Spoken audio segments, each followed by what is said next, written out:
ആലുവയിലെ 5 വയസ്സുകാരിയുടെ കൊലപാതകത്തിൽ വധശിക്ഷയ്ക്ക് വിധിക്കപ്പെട്ട പ്രതി അസ്ഫ കാലം ഹൈക്കോടതിയിൽ അപ്പീൽ നൽകി. കുറ്റവിമുക്തനാക്കണമെന്നാവശ്യപ്പെട്ടാണ് അസ്ഫ കാലത്തിന്റെ അപ്പീൽ. മുസ്തഫ വിവരങ്ങളുമായി. മുസ്തഫ, എന്താണ് ഇയാളുടെ ആവശ്യം? നിലവിൽ വധശിക്ഷയ്ക്ക് വിധിക്കപ്പെട്ട് അസ്ഫ കാലം ജയിലിൽ കഴിയുകയാണ്. പക്ഷേ വിചാരണ കോടതിയുടെ ശിക്ഷയിൽ ചില പിഴവുകളുണ്ട് എന്നതുൾപ്പെടെ ചൂണ്ടിക്കാണിച്ചു. മാത്രമല്ല, പ്രായം ഉൾപ്പെടെയുള്ള ഘടകങ്ങൾ അന്ന് വിചാരണ കോടതിയിൽ തന്നെ ആവശ്യപ്പെട്ടതാണ്.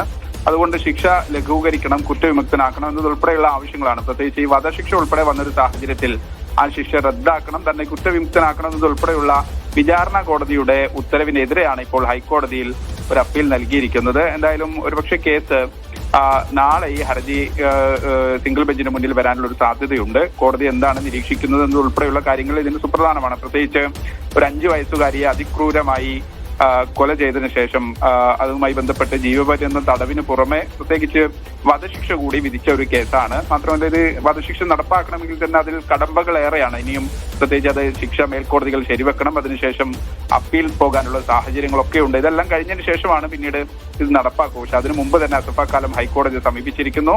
ആ അപ്പീലിൽ ഒരു പക്ഷേ നാളെ ഹൈക്കോടതി എന്ത് പറയുമെന്നുള്ളതാണ്, അല്ലെങ്കിൽ നാളെ ഈ വിഷയം പരിഗണിക്കുമെന്നുള്ളതാണ് പ്രധാനപ്പെട്ട ഒരു കാര്യം. അങ്ങനെയെങ്കിൽ തന്നെ ഈ കോടതിയോടും അതോടൊപ്പം തന്നെ പ്രോസിക്യൂഷനും കോടതി നിലപാട് തേടിയ ശേഷമായിരിക്കും മറ്റു നടപടികളിലേക്ക് പോവുക. നിഷാദ.